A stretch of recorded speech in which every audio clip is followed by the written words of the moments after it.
తిరిగి BCN news కి స్వాగతం. విశాఖ తీరంలో జరిగిన ఘోర బోటు ప్రమాదం, అందులో 6 మత్స్యకారులు గల్లంతైన ఘటనపై వైసీపీ తీవ్ర ఆగ్రహం వ్యక్తం చేసింది. సకాలంలో స్పందించని ప్రభుత్వ నిర్లక్ష్యమే ఈ ప్రమాదానికి కారణమని వైసీపీ విశాఖ జిల్లా అధ్యక్షుడు కేకే రాజు మండిపడ్డారు. ఇప్పటికే ఈ దుర్ఘటనపై స్పందించిన పార్టీ అధినేత మాజీ ముఖ్యమంత్రి జగన్ బాధిత కుటుంబాలకు అండగా నిలిచేందుకు స్వయంగా విశాఖపట్నం వస్తున్నారని తెలియజేశారు. జూలై 14 మంగళవారం ఉదయం జగన్ విశాఖ చేరుకుని అక్కడి నుండి విశాఖ దక్షిణ నియోజకవర్గంలోని జబ్బర్పేటకు వెళ్లి ప్రమాదం నుండి ప్రాణాలతో బయటపడిన కారు చిన్నతో పాటు గల్లంతైన 6 మత్స్యకారుల కుటుంబాలను పరామర్శించనున్నట్లు తెలియజేశారు. విశాఖపట్నం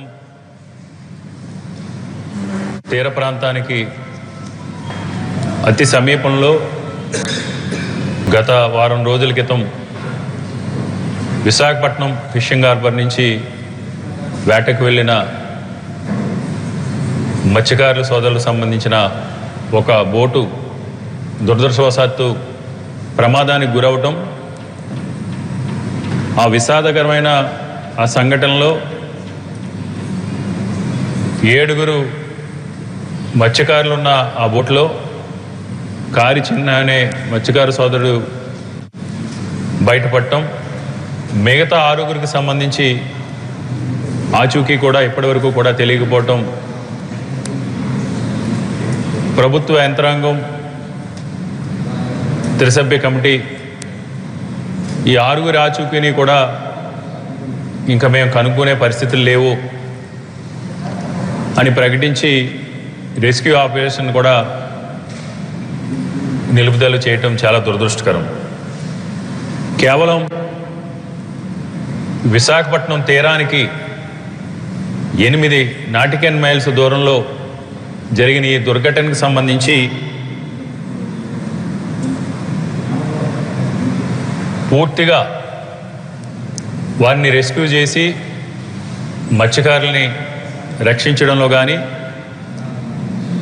ఆ సమాచారాన్ని త్వరితగతిన సంబంధిత డిపార్ట్మెంట్స్కి, కోస్ట్ గార్డ్ కావచ్చు, నేవీ కావచ్చు, మెరైన్ పోలీస్ కావచ్చు, ఫిషరీస్ డిపార్ట్మెంట్ కావచ్చు, జిల్లా రెవెన్యూ యంత్రాంగాన్ని కావచ్చు, వీరందరి మధ్య పూర్తిగా సమన్వయ లోపం ఉంది.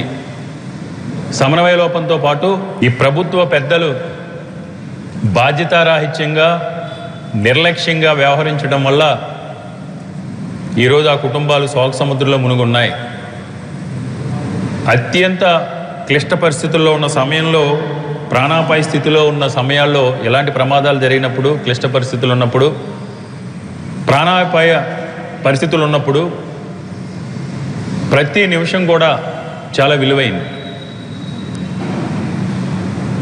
ఇలాంటి కష్ట సమయంలో కేవలం 8 నాటికల్ మైల్స్ దూరంలో ప్రమాదం జరిగితే, ఇంత నెట్వర్క్, ఇంత ఆధునిక టెక్నాలజీ అభివృద్ధి చెందిన తర్వాత కూడా ఈ ప్రభుత్వం ఎక్కడైతే బోటు ప్రమాదం జరిగిందో ఆ సమీప ప్రాంతానికి చేరుకోవడానికి 20 గంటల సమయం పట్టిందంటే చాలా విచారించదగ్గ విషయం. ప్రభుత్వ యంత్రాంగం సమన్వయ లోపానికి, వారి బాధ్యత రాహిత్యానికి, వారి నిర్లక్ష్యానికి నిదర్శనం ఏంటంటే ఈ సంఘటన సమయంలో వారు వ్యవహరించిన తీరు. ఏది ఏమైనా ఈరోజు ప్రభుత్వ నిర్లక్ష్యమో, బాధ్యతారాహిత్యమో, లేకపోతే మత్స్యకారులన్నా, పేద ప్రజలన్నా పట్టని ఈ ప్రభుత్వ పెద్దల యొక్క వైఖరో ఈరోజు గల్లంతైన 6 కుటుంబాల్లోనూ కూడా అందులో 25 నుంచి 30 సంవత్సరాల మధ్య యువకులు కూడా ఉన్నారు, చిన్నపిల్లలతో ఉన్న వాళ్ళు ఉన్నారు. ఈరోజు వాళ్ళ పరిస్థితి చాలా దీనమైన స్థితిలో, బతికున్నారో లేదో తెలియదు. ఏ రకంగా వారి గురించి ఆలోచించాలో అనే పరిస్థితులు. గత 7 రోజులుగా తిండి తిప్పలేక నిద్రలేని రాత్రుల కుటుంబాలు. విశాఖ పోలీస్ సిబ్బంది కుమార్తెల కోసం హెచ్పీవీ వ్యాక్సినేషన్ శిబిరాన్ని సిపి శంకబ్రత బాగ్చి ఏర్పాటు చేశారు. ఈ శిబిరాన్ని చైతన్య స్రవంతి స్వచ్ఛంద సేవా సంస్థ అధ్యక్షురాలు డాక్టర్ షరీన్ రెహమాన్ ప్రారంభించారు. 9 నుండి 14 ఏళ్ల పోలీస్ సిబ్బంది కుమార్తెలకు సర్వైవ్యాక్ హెచ్పీవీ బూస్టర్ డోస్ అందించారు. 2 రోజుల పాటు జరిగే ఈ శిబిరంలో 500 మంది ఆడపిల్లలకు వ్యాక్సిన్ ను అందించనున్నారు. హెచ్పీవీ వ్యాక్సిన్ వల్ల భవిష్యత్తులో గర్భాశయ క్యాన్సర్ ప్రమాదాన్ని గణనీయంగా తగ్గించవచ్చని సిపి తెలియజేశారు. మహిళలు సర్వైకల్ క్యాన్సర్, బ్రెస్ట్ క్యాన్సర్ పై అవగాహనతో ఉండాలని అన్నారు. ఈ కార్యక్రమాన్ని Natco trust, lions club of Vizag charitable trust, Chaitanya Sravanthi స్వచ్ఛంద సేవా సంస్థ సంయుక్తంగా నిర్వహించాయి. మన పోలీస్ అమ్మాయిలకు 9 to 14 years ఇవ్వడం జరుగుతుంది. నాట్కో ట్రస్ట్ ఇది స్పాన్సర్ చేస్తుంది. నాట్కో ట్రస్ట్ సభముఖంగా ధన్యవాదాలు, కృతజ్ఞతలు తెలియజేస్తున్నా. అదే మాదిరిగా doctor Shareen Rehman madam last time కూడా ఈసారి కూడా నాట్కో ట్రస్ట్ ఇలా స్పాన్సర్ చేశారండి. మేడం వచ్చేసి మాకు భగీరథుడు, మేడమే ఈ అంతా ఏర్పాటు చేశారండి. ఈ ఉచితంగా అందరికీ హెచ్పివి వ్యాక్సిన్ పెట్టడం, ఏర్పాటు చేయడం. నేను డాక్టర్ షరీన్ రెహమాన్ మేడం గారికి కూడా మా జిల్లా పోలీస్ తరఫున హృదయపూర్వక అభినందనాలు, కృతజ్ఞతలు, ధన్యవాదాలు తెలియజేస్తున్నాం. ఇప్పుడు పిల్లలు ఆల్రెడీ లాస్ట్ టైం వ్యాక్సిన్ వాడినా కూడా ఎవరికి ఎటువంటి సైడ్ ఎఫెక్ట్ రాలేదు. ఈసారి కూడా ఎటువంటి సైడ్ ఎఫెక్ట్ రాదు. అందరూ అది ఎవరు దిగులు పడకూడదు. ఇంకొక విషయము, ఎవరికైనా ఏదైనా జ్వరం ఉంటే, జబ్బులు ఉంటే ఈరోజు అయితే అప్పుడు వ్యాక్సిన్ తీసుకోకూడదు. మన మేడం గారికి ఆల్రెడీ మేడం గారితో డిస్కషన్ చేయడం జరిగింది. మేడం హామీ ఇచ్చారండి. లయన్స్ హాస్పిటల్లో మిగతా వాళ్ళు కూడా. అందరికీ నమస్కారం. వేదికను అలంకరించిన సిపి గారు, అలాగే తదితర పెద్దలందరికీ కూడా నమస్కరిస్తూ, ఈ కార్యక్రమానికి నాంది పలికిన మీ సిపి గారికి మీరందరూ కూడా రుణపడి ఉంటారు. ఎందుకంటే నేను ఇంతకుముందు కూడా ఒకళ్ళిద్దరు డాక్టర్గా ఉండి అడ్మినిస్ట్రేషన్లో ఐపీఎస్ అయిన నాకు తెలిసైతే డిటి నాయక్ గారు ఉండేవాళ్ళు, ఐఏఎస్ అయినాడు ఉన్నారు. కానీ ఎవరైనా ఒకసారి అడ్మినిస్ట్రేషన్లోకి వెళ్ళిన తర్వాత స్టాఫ్ గురించి కానీ మిగతా వాటి గురించి కానీ మాట్లాడటం కానీ చేయటం కానీ ఈ సిపి గారి లాగా నేను ఇంతవరకు అయితే చూడలేదు.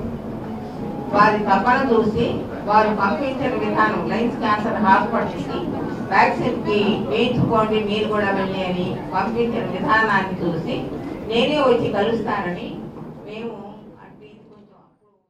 తాడేపల్లిగూడెం డివిజన్ అగ్రికల్చర్ సహాయ సంచాలకులు నారాయణ రైతులకు పలు కీలక సూచనలు చేశారు. ప్రస్తుత వాతావరణ పరిస్థితులకు అనుగుణంగా పంటల సాగు చేపట్టాలని, నాణ్యమైన విత్తనాలు, ధృవీకరించిన ఎరువులు మాత్రమే వినియోగించాలని అన్నారు. పంటల్లో చీడపీడలు, తెగుళ్లు కనిపించిన వెంటనే వ్యవసాయ అధికారులను సంప్రదించి శాస్త్రీయ పద్ధతుల్లో నివారణ చర్యలు చేపట్టాలని కోరారు. ప్రభుత్వం అందిస్తున్న రైతు సంక్షేమ పథకాలు, సబ్సిడీ పథకాలను సద్వినియోగం చేసుకోవాలని, ప్రతి రైతు ఆధునిక వ్యవసాయ పద్ధతులను అనుసరించి అధిక దిగుబడులు సాధించాలని ఆకాంక్షించారు. ఎరువులు అమ్మకంలో కొన్ని రకాల మార్పులు చేయడం తీసుకురావడం జరిగింది. ఇప్పటికే గత 20 రోజులుగా మనం సాగు చేస్తున్న వ్యవసాయం కోసం సొసైటీల్లో కానీ ప్రైవేట్ డీలర్ల వద్ద కానీ యూరియా ఒకటి, డిఏపి ఈ 2 రకాల ఎరువులని ఈ పంటల నమోదు ప్రకారం ఉన్న రైతులకు మాత్రమే ఇవ్వడం జరుగుతుంది. ఈ యూరియా వాడకాన్ని తగ్గించాలి రైతులు విపరీతంగా, ఎందుకంటే అది మనకి సుమారుగా 2,300 రూపాయలు పడుతుంది ఒక యూరియా బ్యాగ్ తయారు చేయడానికి. దాన్ని మనకి ప్రభుత్వం 266 రూపాయలకి మనకి ఇస్తూ సుమారుగా 1,900 నుండి 2,000 రూపాయలు సబ్సిడీ భరిస్తుంది. మనకి ఎప్పుడైతే తక్కువగా యూరియా అందుబాటులో ఉందని చెప్పేసి కలుపు మందుకు కూడా మనం యూరియా వాడుతున్నాము. అలానే అవసరం లేకపోయినా యూరియా వాడకాన్ని గణనీయంగా వాడటం జరుగుతుంది. కాబట్టి కొంత ఈ ఫెర్టిలైజర్ కన్జంప్షన్ తగ్గాలి, యూరియా వాడకాన్ని రైతులతో తగ్గించాలి. అలానే యూరియా పక్కదారి పడుతుంది, చాలా సందర్భాల్లో కొన్ని ఇండస్ట్రీస్ పరంగా వెళ్తుంది, ఈ పక్కదారి పడుతుంది. కాబట్టి యూరియాని కంట్రోల్ చేయడం జరిగింది. ఎవరైతే 2024-25 సార్వాలో వ్యవసాయం చేస్తున్నారో ఈ పంట నమోదు ప్రకారము ఉన్న రైతులకు మాత్రమే ఇవ్వడం జరుగుతుంది.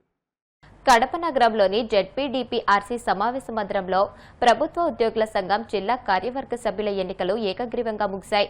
సంఘం అధికారిగా సత్యసాయి జిల్లా అధ్యక్షుడు విబి భాస్కర్ రెడ్డి, పరిశీలకులుగా కె హనుమంతు, అసిస్టెంట్ ఎన్నికల ఆఫీసర్గా రామాంజనేయులు యాదవ్ వ్యవహరించారు. 21 మందితో జిల్లా కార్యవర్గాన్ని ఎన్నుకున్నారు. ముఖ్య అతిథిగా హాజరైన రాష్ట్ర ప్రధాన కార్యదర్శి రమేష్ కుమార్ మాట్లాడుతూ ప్రస్తుత పరిస్థితుల్లో అన్ని సంఘాల కన్నా ధీటైన సంఘంగా ఏపీజీఈఏ ఉందని పేర్కొన్నారు. ఉద్యోగస్తుల ఆశాజ్యోతి కేఆర్ సూర్యనారాయణ సార్ గారికి మరియు మన Kadapa legend Andhra Pradesh government employees ప్రధాన కార్యదర్శి రమేష్ కుమార్ గారికి ధన్యవాదాలు తెలుపుకుంటున్నా. ముఖ్యంగా ఇప్పుడున్న పరిస్థితులలో ఉద్యోగస్తులకు చాలా రకాల డిమాండ్లు రావాలి. వాటిని సాధించే కొరకు మా రాష్ట్ర అధ్యక్షులు అనేక విధములుగా పోరాడుతున్నాడు, అనేక విధాలుగా విజయాలు సాధిస్తున్నాడు. అలాగే మా సూర్యనారాయణ సార్ గారు ఏ పిలుపు ఇచ్చినా రాష్ట్ర తరపున, మా జిల్లా తరపున, మా జిల్లా కార్యవర్గ సంఘము మరియు మన కడప జిల్లా అంతా ఆయనతో మేము వెంటుండి ఏ ఇది ఇచ్చినా కూడా మేము వెళ్తామని తెలియజేస్తూ, అలాగే ఇప్పుడున్న పరిస్థితులలో ఉద్యోగస్తులకు డిఏలు అయితేనేమి, పిఆర్సీ అరియర్స్ అయితేనేమి, అలాగే మన సరెండర్ లీవ్లు అయితేనేమి దాదాపు 35,000 కోట్ల దాకా పెండింగ్ ఉన్నాయి. వాటిని ఇప్పుడున్న పరిస్థితుల్లో గవర్నమెంట్ తీర్చే విధానం లేదు కాబట్టి మా సూర్యనారాయణ సారు దానికి ప్రత్యామ్నాయంగా ప్రతి ఒక్క ఉద్యోగస్తునికి ఎంత రావాలనో ఆ అమౌంట్ను మన అతనికి ఉన్న ఎస్ఆర్లో ఎంట్రీ చేసి మనకు 35,000కు ఏ ఉద్యోగస్తునికి ఎంత రావాలి అని ఆలోచించి దానికి సంబంధించి మన భూమిని, అంటే గవర్నమెంట్ ల్యాండ్ ఉంటుంది కదా, చుట్టుపక్కల ఊరికి 10 కిలోమీటర్లు కానీ 15 కిలోమీటర్లు కానీ ఉన్నటువంటి భూమిని ఏ ఉద్యోగస్తునికి ఎంత అమౌంట్ రావాలో అంతకు సమానంగా మనం భూమిని ఇవ్వాలని, ఇంటి భూమిని ఇవ్వాలని సార్ చెప్పాడు. దాని ప్రకారము గవర్నమెంట్ ఆలోచించి ప్రతి ఒక్క ఉద్యోగస్తునికి మేలు చేయాలని కోరుకుంటూ, అలాగే మాకు రావాల్సిన డిమాండ్లన్నింటినీ వెంటనే తీర్చాలని సవినయంగా కోరుకుంటూ సెలవు తీసుకుంటాను. థ్యాంక్ యూ అలా. జిల్లాలో ఉపాధి వలసలను శాశ్వతంగా నివారించడమే లక్ష్యంగా పలాస ప్రాంతంలో విమానాశ్రయాన్ని నిర్మిస్తున్నాం. కేంద్ర మంత్రి రామ్మోహన్ నాయుడు వెల్లడి. ఈ నెల 15న జగన్ భీమవరం సభకు పార్టీలకు అతీతంగా ఆక్వా రైతులు, నాయకులు భారీగా తరలి రావాలి. పిలుపునిచ్చిన వైసీపీ జిల్లా అధ్యక్షుడు ప్రసాద్ రాజు, మాజీ మంత్రి పేర్ని నాని.